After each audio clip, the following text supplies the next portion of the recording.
Hello friends, இந்த வீடியோவில் நம்ம என்ன பார்க்க போகிறோம்னா ஜென்ரேட்டரோட ஸ்டார்டர் மோட்டர் வந்து ஃபங்க்ஷன் வந்து எப்படி ஃபங்க்ஷன் ஆகுதுன்னு சொல்லிட்டு இந்த வீடியோவில் பார்க்க போகிறோம். இது ஆல்ரெடி நாங்கள் எக்ஸ்பிளைன் பண்ணியிருக்கோம். 24 வோல்ட் பேட்டரி, இதுலேருந்து சப்ளை திரும்ப ஸ்டார்டர் மோட்டர் கொடுத்துருப்பாங்க. இது எப்படி ஃபங்க்ஷன் ஆகுதுன்னு சொல்லிட்டு இந்த வீடியோவில் எக்ஸ்பிளைன் பண்ணுறோம். இதுதான் வந்து ஜென்ரேட்டரை ஸ்டார்ட் பண்ணுறதுக்கு யூஸ் பண்ணுற ஸ்டார்டர் மோட்டர். இந்த வீடியோவில் வந்து ஜென்ரேட்டர் எப்படி ஸ்டார்ட் ஆகுதுன்னு பார்க்க போகிறோம். ஜென்ரேட்டரில் வந்து மெயின் பார்ட் வந்து நான் ஸ்டார்டர் மோட்டர்னு சொல்லிட்டு ஆல்ரெடி ஒரு எக்ஸாம்பிள் சொல்லியிருக்கோம். அது வந்து கன்ஸ்ட்ரக்ஷன் வந்து இப்படி தான் இருக்கும். இந்த வீடியோ இதில் இந்த ஃப்ரண்ட் பார்ட் பார்த்தா தெரியுதுங்களா, இதுதான் வந்து ஸ்டார்டர் மோட்ரு. இது என்ன பண்ணுவாங்கன்னா வந்து கிராங்க் ஷாஃப்ட் கூட கப்புள் பண்ணியிருப்பாங்க, ஒரு பினியன் கூட. இதான் வந்து சின்னதாக இருக்குது அந்த pinion wheel. Once engine start ஆகிடுச்சுன்னா வந்து நம்ம ரன் ஆகிட்டே இருக்கும்.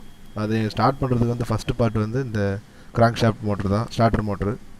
இது வந்து பினியன் சொல்லுவாங்க. பினியன் தான் வந்து அந்த டீத்தில் போய் என்கேஜ் ஆகி மிஷினை வந்து ஃபஸ்ட்டு ஒரு ரெவால்யூஷனை சுற்ற வைக்கும். மேலே இருக்கிறது வந்து சுருநாடு வால்வு. இது வந்து மோட்டரோட கன்ஸ்ட்ரக்ஷன் சர்க்யூட்ஸு. அதெல்லாம் பேட்டரி கூட வந்து கப்புள் பண்ணியிருப்பாங்க மோட்டரை. அதெல்லாம் வந்து சுருநாடு வால்வு வந்து சப்ளை கொடுத்துருப்பாங்க. எப்போல்லாம் சுருநாடு வால்வு எனர்ஜைஸ் ஆகுது அப்போல்லாம் வந்து பினியன் வீல் வந்து ஆக்ட் ஆகி ஃப்ரண்ட்டில் வந்து அந்த பினியன் வந்து என்கேஜ் ஆகி டீத் வழியாக மோட்டர் வந்து ரொட்டேஷன் பண்ணும். அதுதான் வந்து பினியன் வீலோட ஃபங்க்ஷனு.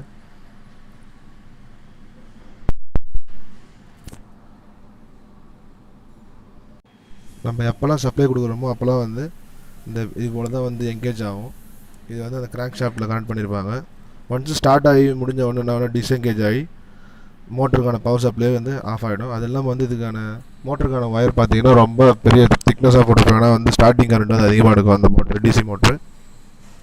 அதனால தான் வந்து நீங்கள் பேட்டரியிலேருந்து போகிற அவுட் கோயிங் ஒயர் பார்த்தீங்கன்னா வந்து எப்படியும் ஒரு 16 ஸ்கொயர் மேலேயே போட்டிருப்பாங்க. நம்ம நார்மல் கேபிள் யூஸ் பண்ண முடியாது.